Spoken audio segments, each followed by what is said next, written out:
Good morning.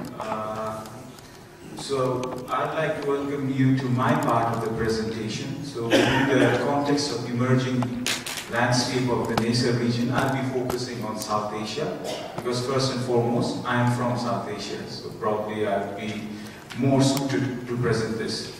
One promise I make, as economists, it is our innate tendency to go too many facts and figures, which is true. But in this case, I will try to avoid this tendency of mine, and I'll just give you general outline and the implications of this. So we proceed with the presentation as such, in three components. The first one is, at the end of the day, what are the global trends? Number two, how do these global trends affect the South Asian region? What are the advantages, or what are the beneficial impacts, and what are the adverse effects? And last but not the least, we will be looking into the way forward, provided the good professor gives me a few minutes to wrap it up. So, a brief snapshot of the global trends. Mind you, only the salient features we are including. Now, the first one is obviously the slowdown of China. The gradual slowdown and rebalancing of China's economy from manufacturing and investment-driven mode to that of, at the end of the day, consumption and services has sent ripples and shockwaves across the global economy. China has been, for a long time, the locomotive of the world, along with the US economy. But Chinese recalibration of the economy, the Chinese economy's slowing down or cooling down, has also had serious implications for most of the nations included, and South Asia is no exception. As the professor mentioned, the second one is obviously lower energy and commodity prices. Now, this has led to an overall lowering of inflationary pressures around the world, and South Asia has been a beneficiary of this. The third impact that has happened is a rise in the interest rates in the US. So this has been the end of the accommodative monetary policy because the Federal Reserve, based on strong US economic recovery, has raised its interest rate, which means in the future the dollar is only going to appreciate. And other currencies will lose value. Other factors remain the same. On the other hand, if you talk about the advanced economies like Japan and the EU, there has been basically an expansionary monetary policy or an accommodative monetary policy where it is complete, which means eventually their currencies are losing out in terms of the dollar. So we have inherent exchange rate fluctuations. This has also led to a dip in foreign financial investments and capital flows. Last but not the least is the massive rise in unemployment across the world. And surprisingly, among youth unemployment amounts for 36% of unemployment around the world. So you can see there's a future reservoir of discontent. Now, we'll quickly move into South Asia. Now, one of the bright spots of this global slowing down of the economy, or the anemic pace of economic growth around the world, is somehow, ironically, South Asia on the whole has benefited. Why so? Number one reason, lower oil and commodity prices. This has led to a reduction of your, at the end of the day, your inflationary pressure and your fiscal and budget deficits. Now this has been also contained, and also your trade deficits have been reduced substantially. Now, in this case, we'll be taking a snapshot picture of some of the countries. I cannot go into all of the South Asian countries as a whole. So what are the positive impacts and what are the negative impacts? First and foremost, and I'm a bit biased over here, I'll first start with Bangladesh. But Bangladesh is, in terms of population size and GDP, the largest LDC, so it cannot be ignored. Now, Bangladesh expects to grow to around 6.5% in 2016 and 7% in 2017. This is according to, again, World Bank and ADB estimates, so they're conservative estimate. Now, Bangladesh has benefited partially from recovery in the US market. So their R&D exports, their pharmaceutical exports, they have taken up. And also, based on the increase in private consumption, investment, and additional export demand from advanced economies, the Bangladeshi growth structure has diversified. The government has also carried out spending on power, water, transportation, infrastructure, and this will, in the short run, increase economic growth. But one caveat, or one thing to worry about, is the budget deficit. The budget deficit is marginally under control, but at the rate at which the government is carrying out its expansionary fiscal policy, eventually it will have a pressure on macroeconomic fundamentals if there is not substantial foreign direct investment along the way. Now, there is also the resilience of the remittance coming in. So as a result, the Bangladeshi economy has become stronger and deeper, and it has been relatively unaffected by the global financial crisis. Now, if you talk about some of the other countries, for example, Bhutan.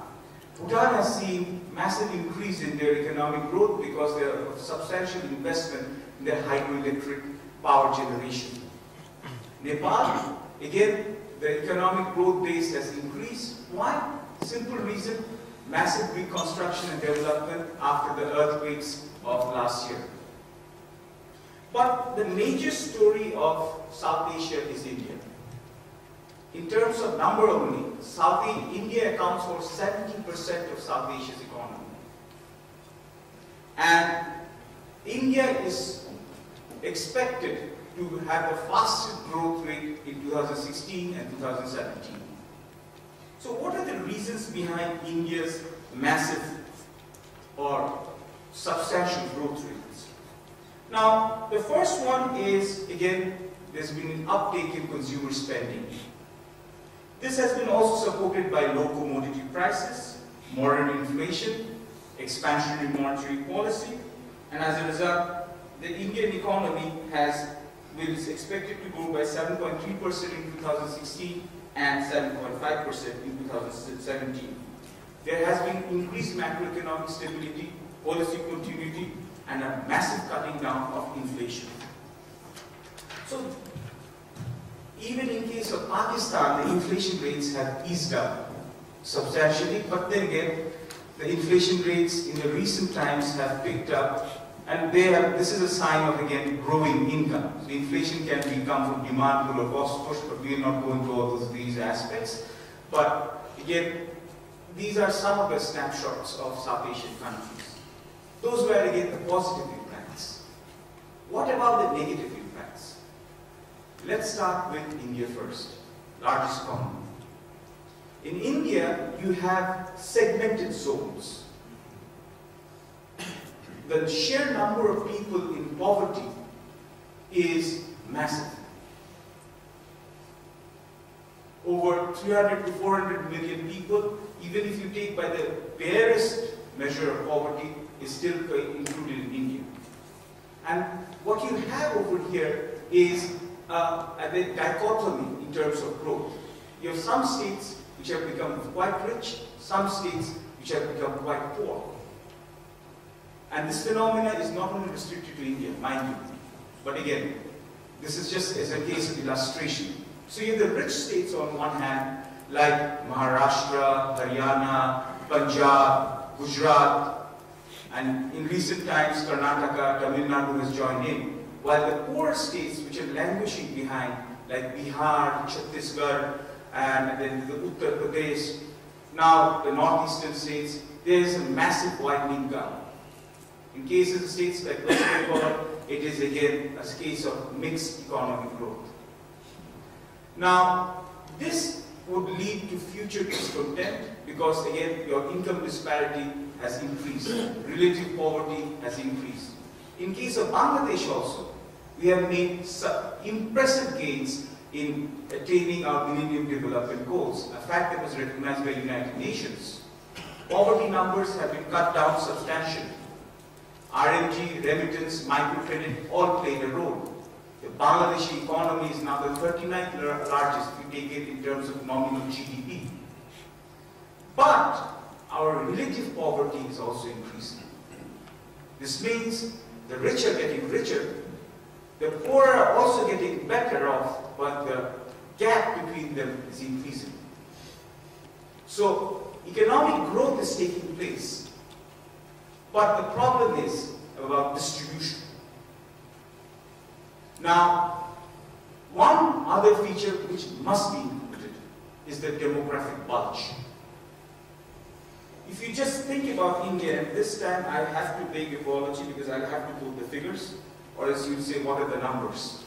Now, in terms of India, Bangladesh, Pakistan, South Asia as a whole, it's a very young subcontinent. If you think about India, half the population is below 25 years. And 65% of the population is below 35 years. What does that mean? That means the government of India, coupled with the dynamic private sector and foreign investment, has to find jobs for ever-expanding labor market. And then again, in this age of competitive global setting, only skilled labor force will get it. We all hear about the success story of IT and at the end of the day, engineering and construction, but there's a large pool of young students who are going in who are partially skilled or semi-skilled. Same story in Bangladesh, same story in Pakistan. In fact, Pakistan has an even younger population than Indians. And providing this young population with the requisite skills, human capital development, as Amartya said, pointed out, would be a massive logistical challenge. So what is the way forward? So this was again just a snapshot, but what is the way forward? First and foremost, and I believe all the South Asian countries to an extent has realized this and they're making tangible efforts at this, is greater trade integration. South Asia is one of the least trade integrated countries in the world. Only 4 to 5% of trade takes place within South Asian countries. We can blame it on colonial legacy, mutual hatred, animus between India and Pakistan or India and the other nations, but that won't do. We are in the 21st century. The onus of demographic expansion is on us. So we see many attempts at sub-regional integration. So you have Bhutan, India, Nepal, Bangladesh over here, or the sub-regional integration over there. And you also have China as a major player in South Asia. In fact, Prime Minister Narendra Modi's Make in India concept relies heavily on attracting Chinese investment. Same case for Bangladesh, same case for Pakistan, on different scales. And number two, this cannot be refuted, cannot be shoved under the carpet. Good governance. Governance in all its form, not the ones that is convenient and the ones that can be accounted for. Now, governance in terms of accountability, transparency, participation, representation, that is important. Because if you think about the incidence of corruption and its impact on GDP, it's massive. Scams at the municipal level, corruption at the state level, central level, all of them has a massive impact.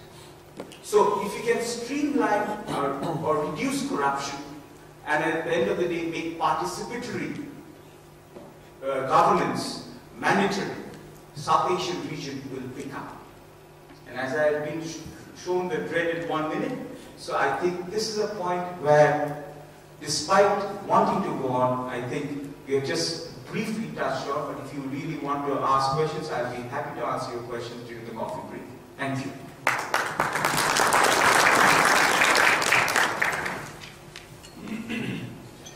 Bismillahirrahmanirrahim. Good morning. Wassalamu alaikum wa rahmatullahi wa barakatuh. My name is Amb.Fadi Farasin. I am from the organization of Islamic Corporation, and today I will be talking to you a little bit about the economic landscape of the MENA region. So let's start with the general question. How can we describe the economic landscape of the MENA region? And the simple answer is tough, actually very tough. But somebody can reply and say, when has it not been tough in the MENA region? And then you'll have to hit the history book, and you might not find a period in recorded history where the situation was not tough in the MENA region, and especially in the Middle East. But let's leave history aside and talk about the current economic landscape. Why do I say it looks very tough? Well, for the obvious. We have ongoing conflicts in Syria, in Libya, in Yemen, and in Iraq. Just in Syria, we have 5 million Syrian refugees in other countries, and within Syria we have 7.6 million internally displaced people. Combined, those numbers account for almost half of the pre-war population of Syria. If we add to this picture the numbers of refugees and internally displaced people from the conflicts in Yemen, in Iraq, and Libya, the numbers are staggering. And we are faced with a human crisis that is unparalleled in the last few decades. Also, there is the price shifts in oil, and this has introduced different dynamics and interesting dynamics. On the one hand, we have the resource-rich, oil-exporting economies, and they have been challenged by those shifts in oil prices. On the other hand, we have oil-importing companies in the MENA region, and it seems that they have enjoyed some kind of relief. But this is just only for the time being. Why do I say that? I'll give you the example of Jordan, my home country. In Jordan, we have a lot of people working in the Gulf countries, and they are remitting significant amount of hard currencies back to Jordan. So we have to ask this question. If oil prices continue to be depressed, and this leads to a recession in the Gulf region and massive layoffs, the drop-off in remittance, or the dry-up of remittance, may well offset what economic benefits we have from lower oil prices. Then we have another issue, which is the nuclear agreement between Iran and the P5+1. What will happen is that this will lead to a reduction in lifting of some of the economic sanctions on Iran, unfreezing of some of its financial assets, the gradual entry of Iran into the global economy, and maybe introducing an extra 1 million barrel of crude oil to the energy markets. Now, the economic impacts will not be limited to Iran. As a matter of fact, we are seeing some joining by a number of countries that want to utilize this new economic fact. For example, I'll give you the example of Turkey, my second home country. Turkey and Iran bilateral trade volume was $9.77 billion in 2015. But since the signing of the nuclear agreement, we have seen a lot of traffic between Ankara and Tehran. For example, just for the last month, the Prime Minister, Mr. Ahmed was on a trip to Iran. If we look at the delegation that was accompanying him, it was basically an economic delegation. We had the Ministry of the Economy, the Ministry of Development, the Ministry of Energy and Natural Resources, the Ministry of Transport, Maritime Affairs and Communication. And the stated goal is to raise the number of trade volume between the two countries from the current $9.77 million to $30 billion. So those are the major developments that have affected the economic landscape in the Middle East. But how about the major challenges? Well, one of the major challenges in my view is youth unemployment. If we look at youth unemployment in the MENA region, it is 26%. Contrast that to the rest of the world, where the youth unemployment is 12.5%. And you can see the picture. What does this mean? Youth unemployment will result in the obvious and the well-known facts of poverty, social exclusion, economic exclusion, and more importantly, the youth mistrust or even resentment toward the political and economical system. The worst cases of employment, we observed it in Libya. 49% of youth are unemployed. This is followed by Egypt, 43%, Palestine, 42%. Even the Kingdom of Saudi Arabia, which is supposedly a very rich country, the unemployment among youth is around 29%, almost 1/3 of the youth population. Not only that, the youth who are able to find a job, at the end of the day, they are ending up with a low-quality job. For example, at our center, I have studied some of the youth issues, and I've looked specifically at youth's transition from education to the labor force. And what we have found is the following, that in the MENA region, the transition is very long. And the people and the youth who successfully complete this transition, as I said, end up with low-quality jobs. The informality, and the low-quality jobs are characterized by the informality. Almost 90% of youth in Palestine and also in Egypt are in informal employment. The percentage in Jordan is around 47%. Also, one striking aspect of employment in the MENA region that it is very high among the people who have high education. For example, in Saudi Arabia, if we look at the people who are unemployed, we see that half of those people who are unemployed have higher educations. And I mean by higher education, post-secondary education. The percentages are not better in Qatar, Jordan, and Palestine, where around 40% of the unemployed are people with higher education. In Tunisia and Egypt, the percentage is around 1/3 of that. To put these numbers into perspective, the unemployment situation, the World Bank estimates that the MENA region needs to create 50 million jobs in the next decade. Is this possible? Is this realistic? Well, we have to look at what this number means. In order to create 50 million jobs, the annual employment growth in the MENA region has to increase by 6.5% annually. If we look at the past decade as an indicator, we can see that those countries were able to register an employment growth of 4.5%. What does this mean? In order to create 50 million jobs that are required to maintain the political and social stability of the MENA region, employment growth has to increase by almost 50%. And this is a very daunting challenge. Another challenge that faces the MENA region is corruption, lack of transparency, and a lack of absence of political participation. If we look at the Transparency International Corruption Index in 2015, we see that the countries of the MENA region register a dismal and a weak 40 on that scale. The only two countries in the MENA region that actually perform well on the corruption scale are Qatar, which scores 71, and United Arab Emirates, which scores 70. If we look at the BTI index, which measures political participation, we see that political participation is very weak in the MENA region. The MENA region countries score a very low 3.5 on a scale of 10, where the rest of the world scores 6. Well, somebody can here say, well, yeah, and these are actually some of the root causes that led and driving forces that led to the Arab Spring. These are among some of the root causes of radicalism in the region. But somebody here might reject and object and say, well, these are political issues. Aren't you supposed to talk to us today about the economic landscape? Well, actually, these issues have impacts on the investment decisions, on the business environment.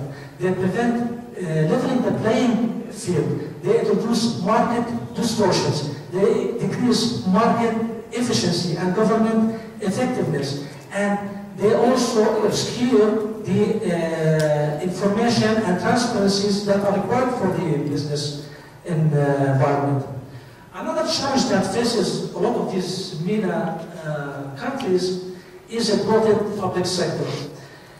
A lot of the employment in this region is by the public sector or by the state-owned enterprises. The percentages changed from 22% in Tunisia to almost 33% in Egypt and 35% in Jordan. Worse, if we exclude agricultural jobs and look at specifically non-agricultural jobs, the percentage is 45% in Jordan and 70% in Egypt. What is this doing to the economy? First, it is distorting the labor markets and it is putting or crowding out the private sector. But there's another implication which is more serious. In times of crises such as in the Arab Spring, we see that the natural reactions of of governments in the MENA region is to increase employment in the public sector and salaries. And this in turn puts a lot of pressure on the budgets of these countries. Now, with the collapse of oil prices, a lot of these countries actually have financial deficits. So, although increasing employment in the public sector and increasing salaries has, on the short term, been successful in subduing some of the social and political discontent in those countries, with the low oil prices and the financial deficits, it is obvious that this is as a tool, as a mechanism, as a modality, is not sustainable. Another challenge that faces a lot of these countries in Indonesia is low entrepreneurship. Entrepreneurial activity is a driving force in many of the dynamic and vibrant economies. But unfortunately, in the MENA region, we have very low levels of entrepreneurship. If we look at the World Bank Group enterprise surveys, we find that in the MENA region, only less than one newly registered company a year for every 1,000 working people. Contrast this to 4 companies in the rest of the world. Why do we have very low entrepreneur activity and entrepreneurship in the MENA region? Well, the reasons are the following. You have great barriers or high barriers for, especially for small companies. We have high taxes, we have rigid labor laws, we have complicated registration procedures, and we have unfair competition. Also, I only have 1 minute, so I will finish on one point, which is equip protection in the future. If we look at the 2015, we see that economic growth in the MENA region has been 2.56%, which is among the lowest observed since the onslaught of the financial crisis in 2009. Of course, countries were affected not evenly. All exported countries were affected much by this. Although the prices, I'll finish on this note, although the prices of oil has recovered a bit in the last few weeks, they are still considered very low. So how have countries responded to this situation? They have responded by reducing subsidies, halting investment, halting welfare spending, and by introducing new taxes. For example, in the GCC region, the Gulf Cooperation Council region, for the first time they are going to introduce a value-added tax, a VAT of 5% that will be implemented started from January 2018. And this means that we are entering into uncharted waters, because the social contract in this region has been that the governments and the rurals will provide their citizens with economical prosperity, economical comfortability, with high-paying jobs, in return that the people will not interfere into politics. But now, it is a very interesting situation to witness, because what will happen when one part of this social contract does not help its end of the bargain? What will be the reaction of the second part? Thank you very much. Thank you very much. Let me speak about our region, Central Asia. It's about the energy, trade and economic situation.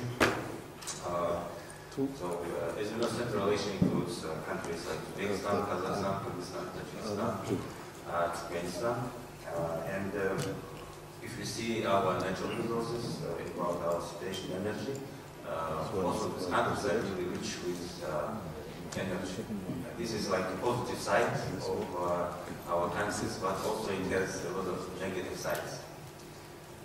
For example, Kazakhstan is really rich with oil, Turkmenistan really rich with gas, and Uzbekistan also gas, oil, gold, Kyrgyzstan, like a lot of gold deposits, hydro energy, and in Tajikistan also they have gold, hydro energy, aluminium.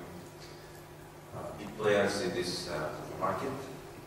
But if we look at the situation inside the countries, we see that it's a lot of it's politicized. With these natural resources, we don't trade with each other. For example, if we look at the trade between Kyrgyzstan and Kazakhstan, it's oil, benzene, we buy benzene, petrol, we buy from Russia. Because Kazakhstan produces only oil, they don't have refineries. They did invest and they do not export oil products, radio products, just crude oil. And there was a big investment plan in Kyrgyzstan to build a refinery in Kyrgyzstan. There was Chinese investment. We built this to have oil from Azerbaijan and Kazakhstan. But unfortunately, at the last moment, we couldn't agree on supplies of crude oil, and now finally actually it's working with very low capacity. So this is again maybe both financial politics. Unfortunately, we didn't succeed trading in big projects with each other. But if you look at situation like partnership with other countries, like for example Kazakhstan and China, they have projects. I think they signed a project for $80 billion. Uzbekistan has big projects with China, more than 5. My colleagues from Uzbekistan can tell what that numbers. Kyrgyzstan has less projects. We signed like 800 million. So if we look at this, we don't have, for example, big projects with Uzbekistan, or Kazakhstan. The projects in the private sector, maybe just 10 or 50 million. So if you look at this, there's not much integration in our countries. If we talk about other exports-imports between our countries, a lot of products we export to Kazakhstan, Kyrgyzstan export, like milk, potatoes, apples. Only milk we export 300 tons a day to Kazakhstan. In Kyrgyzstan we have a lot of milk capacity. In Kazakhstan there's a shortage of milk, so that's why most of the supplies they took from us. Because of closed economy model of economy, closed economy in Uzbekistan, we do not buy much from Uzbekistan. Mostly our goods come from Turkey, China, and a lot of business we have from Russia. And actually, we can say that for all the Central Asian countries, the #1 partners is Russia and China. We cannot say that #1 partner for example, for Tajikistan. Kyrgyzstan is not #1 partner. If we talk about infrastructure and how we trade and how we do our business in the region, I can tell you the figures from Asian Development Bank. They counted the movement of the products. For example, in Europe, if you order from one country to another, the goods will be moved at speed of 80 kilometers per hour. 80. In Kyrgyzstan, this number is 20, so 4 times less. That means we have more control, border control, a lot of certificates, papers, bureaucracy. But if you look at the situation, we can say that it's not the worst number in our region. For example, in Mongolia, the speed of moving goods 4 kilometers per hour. Because of, again, bureaucracy, certificates, and another weak point of Mongolia that they have no roads. Just they have roads only in Ulaanbaatar. But if you see the countryside, they just start building infrastructure projects. Again, because of oil price drops, all the countries have problems. I think the less problems in Uzbekistan because of, again, closed model of economy. In Uzbekistan, a lot of productions, they consume what they produce. For example, in Kyrgyzstan, we're really dependent on import, especially textile. We don't produce textile. We have only, as I said, it's like milk, gold, so we produce this. If we say about the economy, about oil drops, price drops, it was a big hit for Russia because of all these countries, except I think Turkmenistan, because again it's a closed country. Kyrgyzstan, Tajikistan, Uzbekistan, we're really dependent on the migrant remittance. And if you look at numbers in 2015, legally we had, I think, a drop for 40%. And if we, to absolute numbers, in Kyrgyzstan, we had about $2 billion per year to migrants remittance, and it dropped for 40%. Now we have less. Again, it's a devaluation process. If you know that Russian ruble devaluated 2 times, Kazakhstan tenge more than 2 times, I think it's 250%. But if you look at other countries like Kyrgyzstan, Tajikistan, the devaluation was 30%. So it means that the countries which have they are not oil dependent, the devaluation process was not such bad. And if you look at GDP growth of our countries, still Uzbekistan has positive, about 6%. Kyrgyzstan nearly 2% GDP growth. And this year I think Kazakhstan had negative growth in GDP. If we look at financial situation, the commercial banks and loans, unfortunately, our countries, especially Kyrgyzstan, where we was a dollar country, so our because we don't have financial instruments like securities, bonds, etc., people invest in dollars. For example, you have remittance or you have some income. You do not keep your money in local currency. You keep in US dollars. And our countries last year, like Kazakhstan and Kyrgyzstan, especially, they started this de-dollarization. We call it de-dollarization of our economy. And this de-dollarization especially hits for the commercial banks. Because if we look at our central bank, they started to more regulation process. For example, if you want to give a loan in US dollars, you need to cover your losses, potential losses, more than 7%. So that means that you will have less net income. But if you give loans in national currency, so the potential loss coefficient will be 2%. So this is again a big regulation from our central banks. In Uzbekistan, it's a different situation because they regulate, because it's a closed model, they regulate the foreign currency for many years. So I think there is no much difference now. Again, if we talk about loans and big players, so we have big players like IFC, International Finance Corporation, EBRD. They have a lot of projects in our countries. But if you look at the portfolio, it's again different. For example, IFC in Kyrgyzstan, they have loan portfolio projects for $30 million, very low. In Tajikistan, they have more than 300 million. But the absolute leader in gaining FDI foreign investments is Mongolia. They have FDI for $2 billion.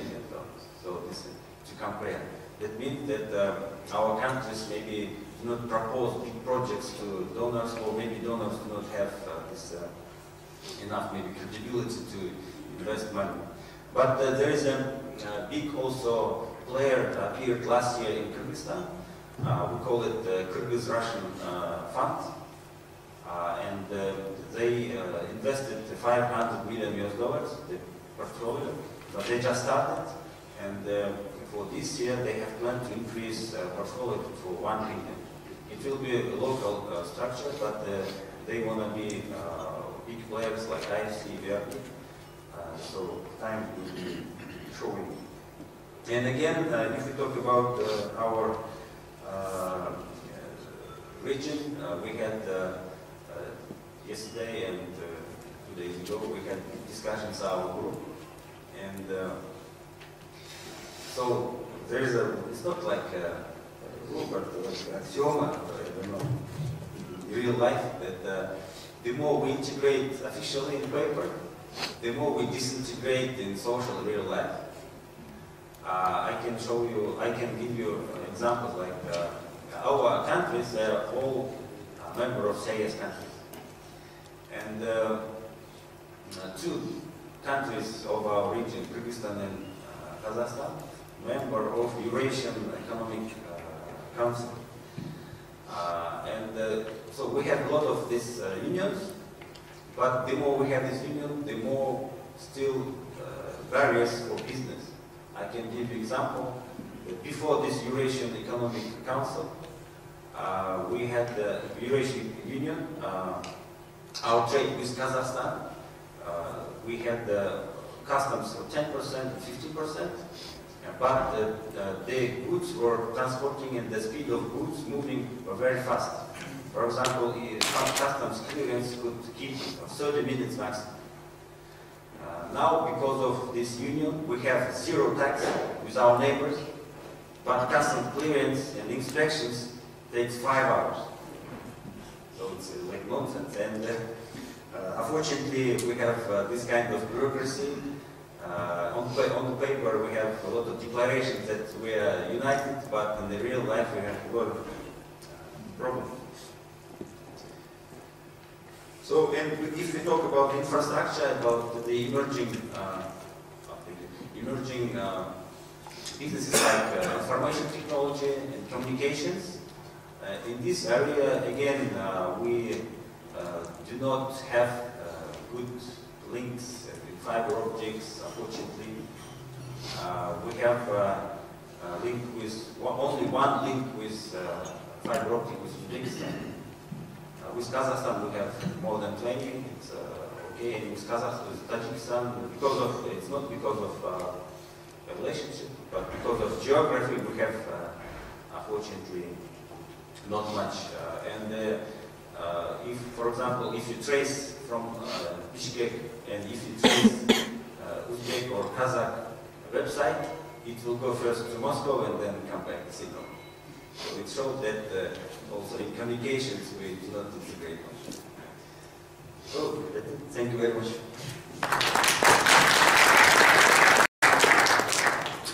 Thank you. And before I open it for a question, just because I believe that four of us gave very pessimistic prospects, but there are some good economic news. US and European economies are showing signs of recovery, and also Gulf states have a lot of financial assets in their sovereign wealth funds. They are not as rich as they used to be, but they are not poor in any sense. So probably what I'm trying to say, the picture is not as gloomy as we sounded. There are some good news. With this, I open it for question. If you can identify yourself and the question if you have for any specific for the whole panel. Yes, sir, in the back with white shirt. Yes. Thank you. My name is Yasser Tabara. I'm with the Syrian Forum and the Iran Center for Strategic Studies. A quick comment, with all due respect, it is a gloomy picture because it's about economic disparity, not economic development of certain regions as opposed to others. But in an attempt to sort of bring the panels of the past 2 days together, let me ask this question to the esteemed panelists. So conceptually, there seems to be a circular argument that has been going on since day one, and that ends today. At the beginning, we were talking about how pro-democracy movements in the Middle East have proven to be destabilizing in terms of global security. Today, we're talking about how economic disparity is a deeply destabilizing factor, potentially, and how political disenfranchisement and political inaccessibility to a huge number of youth is contributing to this to this destabilization or this potential crisis or the crises that we're living in. So it seems like conceptually we're going through a circular argument, and I wonder if any of the esteemed panelists could help us break out of that argument. Is any sort of revolting against the corruption and the lack of transparency, the lack of the accessibility to the political process, especially in areas like the Middle East, regions like the Middle East, is that potentially a good thing for the economic process down the line? Is that still a factor of risk in terms of global security? Thank you.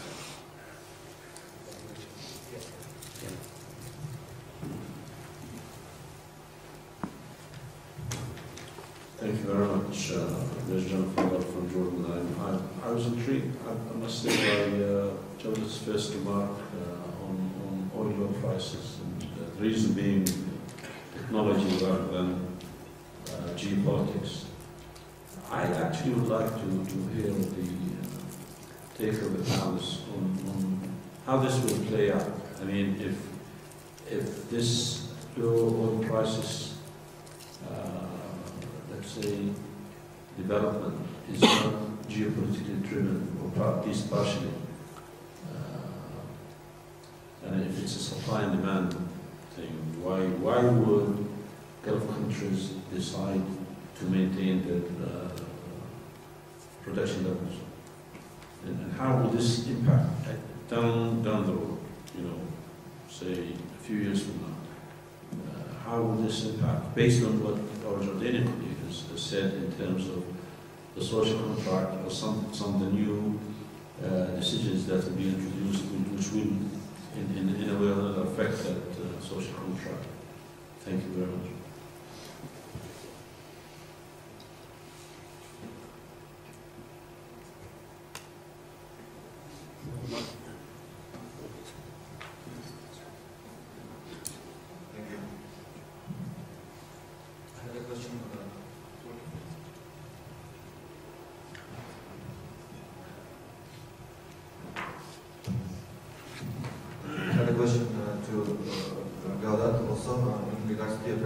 Actually very interesting figures, especially in terms of forecast. And in the past year or so, it seemed that there was a breakthrough in terms of realizing the environmental impact of using fossil fuels. And I was expecting that in the forecasts there will be much less of a proportion of conventional energy resources and more of renewables. But from your presentation, we see that even 20 years from now, we still would be using a lot of fossil fuels. So do you have any information, for example, in terms of the environment, what it would mean for the world, I guess? And second part of my question, in one of your charts, you show that in China, actually, the imports of fossil fuels would be going down significantly. What's the reason for that? Is it the economy becoming more energy efficient, or is it reliance more on domestic sources of energy like coal? Anybody would like to start? I would like to respond to the question posed. Thank you. I would like to respond to the question posed by Mr. Niyazov. In my opinion, and it's my frank opinion, that the political, economical systems of the MENA region are not sustainable. We are fooling ourselves. This political and economical realities of the MENA region is what gave rise to the first Arab Spring. And none of them have been addressed. And we will continue to see instability in the region, maybe Arab Spring 2.0 and Arab Spring 3.0. We need to shift to a new political and economical reality in the MENA region. We need to think about new paradigms. Now, there is no simple answer to that. If we look at history as our guide and we look at Europe, we see that the Europeans in the 18th and 19th centuries went through very difficult and violent transformations, 2 centuries. My only hope that in the MENA region we will not need 2 centuries to achieve that transformation. But definitely, the political and economical systems of the Middle East are not sustainable and they have to be transformed.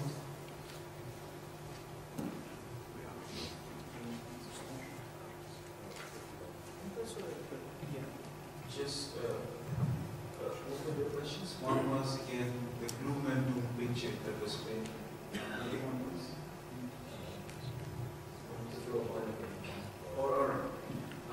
In terms of South Asia, it's slightly different, as I already pointed out. It's not pessimistic.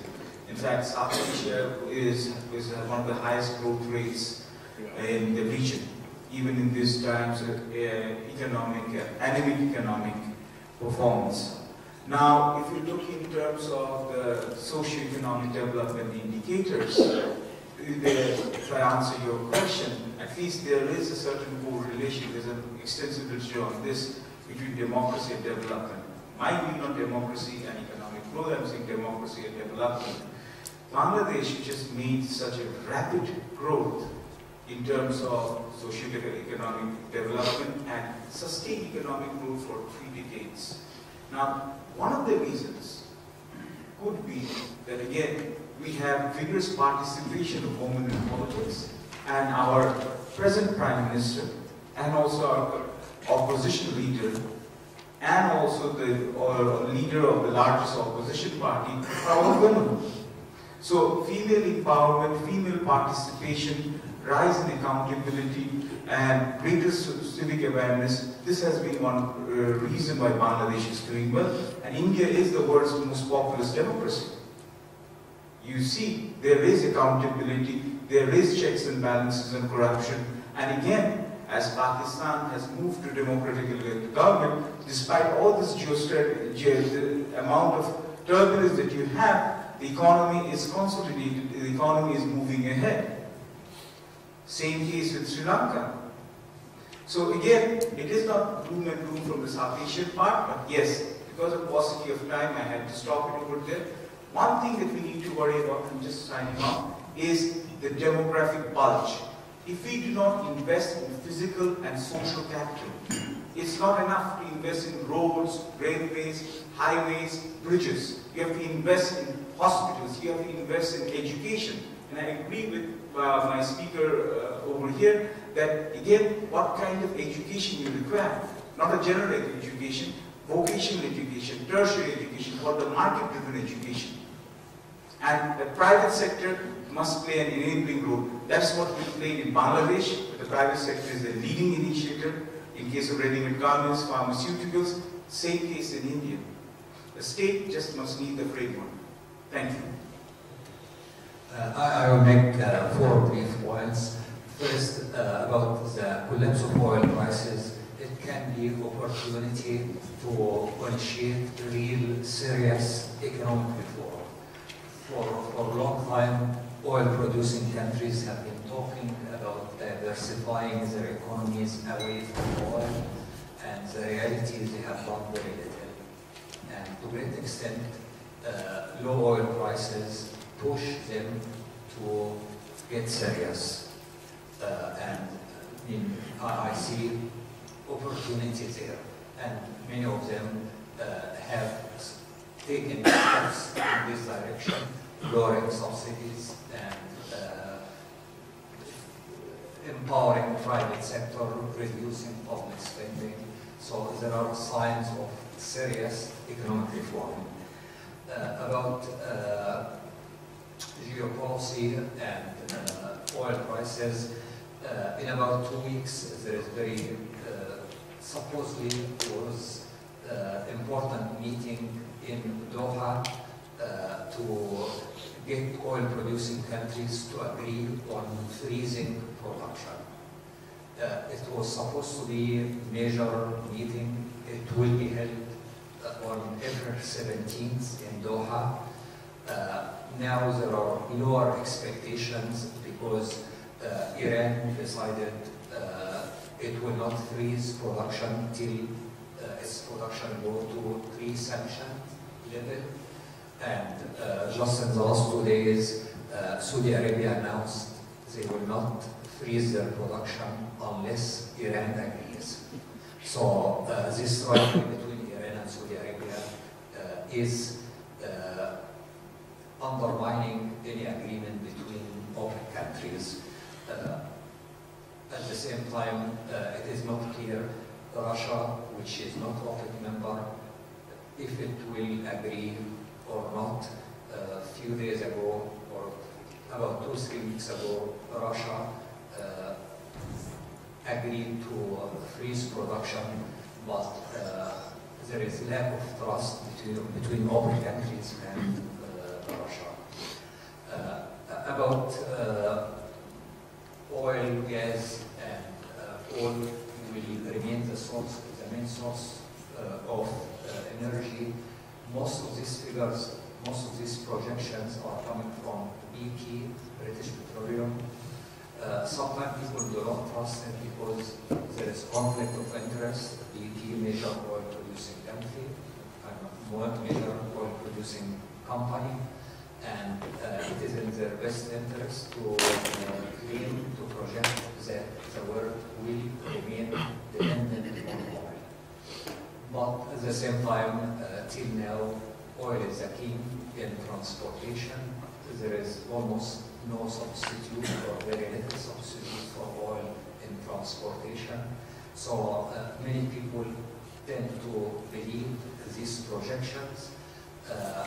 One reason for the rise of renewable, the climate change conference in Paris last December, the whole world is moving to utilize renewable energy. The last point about China, why China's dependency on imported oil is going down. Supply and demand. On the supply side, China is building about 17 nuclear reactors. In the next 20 years, more nuclear reactors will be built in China than in any other country in the world. At the same time, China is the fastest growing country in renewable energy, even faster than the EU and the United States. So China is taking serious efforts to diversify its energy mix away from oil. On the consumption side, Chinese economy is showing signs of cooling down. China's economic growth is slowing down. Low economic growth means low consumption, and this is why China dependency on imported oil will slow down. I believe we have time for another round of questions. Yes, our colleague from Russia.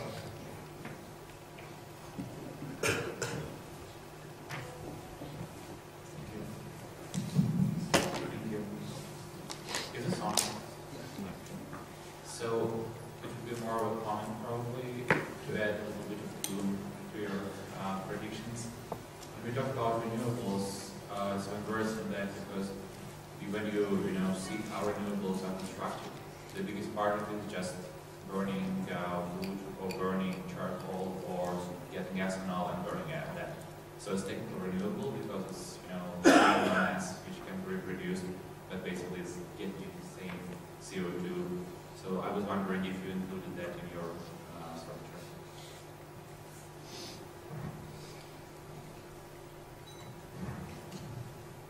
Yes.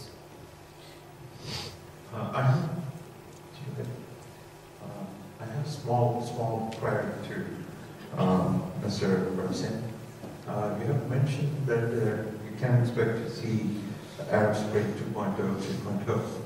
I mean, why do you think that there will be more Arab Springs coming in? Because I thought that we had enough of spring by now.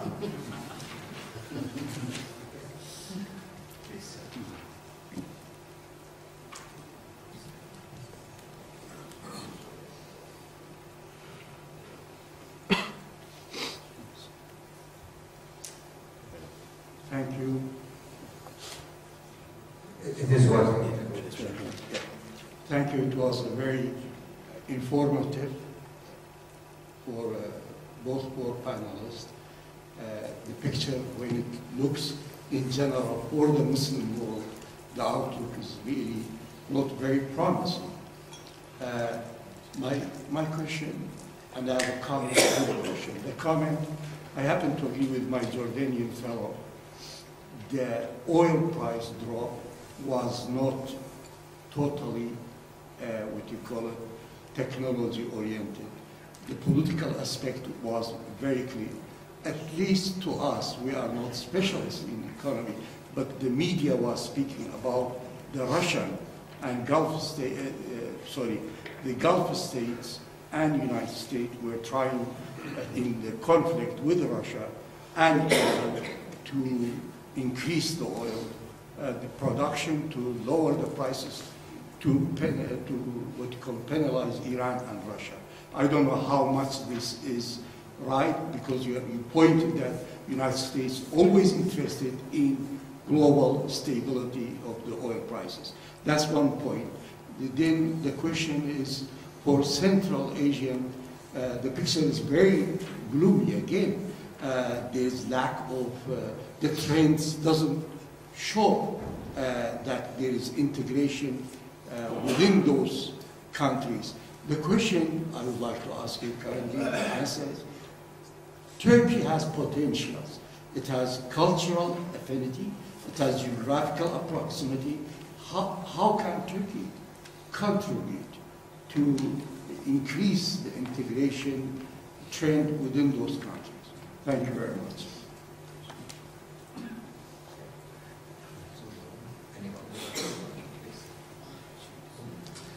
I would like to respond to the questions about the Arab Spring and why I am predicting that we'll see Arab Spring 2.0 and maybe Arab Spring 3.0. Well, the Arab Spring did not come to vacuum. There were some root causes or driving forces behind the Arab Spring. There were political reasons, there were social driving forces, and there were also economical root causes. Now, 5 years after the start of the Arab Spring in 2011, these root causes have not been addressed. So it is just normal for me to predict that we will see an Arab Spring 2.0.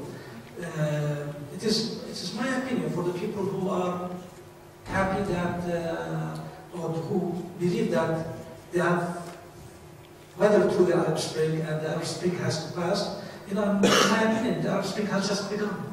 Nothing more than that. About renewable energy, every source of energy has its own advantages and disadvantages. Renewable is the most promising, but it has also its own flaws, its own disadvantages. Mainly, renewable energy is not as reliable as other sources of energy, basically because the sun does not shine every day, winds do not blow every day, so there is less reliability in renewable energy. The fastest growing source of renewable source of energy is winds, followed by solar. What you mentioned about burning woods is more in poorer countries, and as you pointed out, yes, it does create pollution. It is not as clean other sources of energy. But when people talk about renewable energy, they basically talk about winds and solar. Since we are in Turkey, I should point out that Turkey has very advanced hydropower industry, mainly because Turkey is one of few countries in the world very rich in water, and Turkey uses its water resources, building dams to generate electricity. About geopolicy and oil, it is true that the current cycle of low oil prices is driven by shale revolution, by fracking, but also there's some geopolicy there. Oil is not only economic commodity, it is political commodity. And the connection here, since oil prices collapsed, there has been pressure on Saudi Arabia, the major oil exporting country, to do something about it. The Saudi policy has been, we will let the market take its course. Every time oil prices go down, people look to Saudi Arabia. And the Saudi policy this time has been, we will not intervene. There are accusations that the reason Saudi Arabia intervened is Iran, Russia, and United States. Financially, to deal heavy blow to Iranian economy, punish Iran, to punish Russia for its support to President Assad in Syria, and to undermine shale revolution in the United States. Saudi Arabia denies these accusations. I'm academic, so I have to put the two sides. Some people, again, accuse Saudi Arabia. Saudi Arabia denies this accusation. People can make their conclusion, but the last point here, low oil prices are bad for everybody. Yesterday we had panel on prices. Low oil prices are destabilizing our, not only our whole region, but the entire world.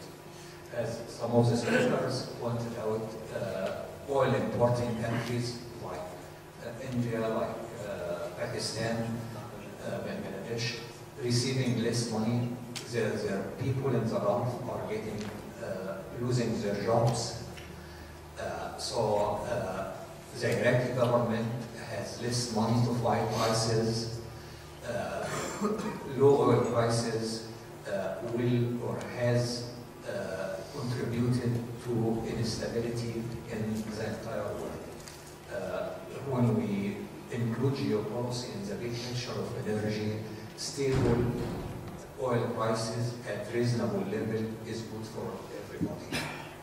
And this is why oil-producing countries and oil-consuming countries are working together to stabilize oil market. I apologize, we ran out of time. Please. We are short about Turkey contribution to Central Asia. Actually, Turkey made a big contribution, a big play in our region, in the education side, and business side, and also in politics. If we talk about education, for example, in Kyrgyzstan, there are a lot of Turkish schools open, and also several Turkish universities, and one of them, Kyrgyz Turk University Manas, which is really big and funded by Turkish government. But if we talk about the region, for example, Turkish schools banned in Uzbekistan and in Turkmenistan, they closed, before they were existing. If we talk about the business side, Turkey private business contributed a lot in small medium business, but we do not have big infrastructural projects with Turkey. These big infrastructural projects we discussed with China, with Russia, we have with Europeans, like roads construction, hydropower construction, plants construction. Maybe because of Turkish businessmen has no interest, or maybe they have more profitable countries to invest, so that's why this is kind of picture very short. Please join me in thanking the speaker.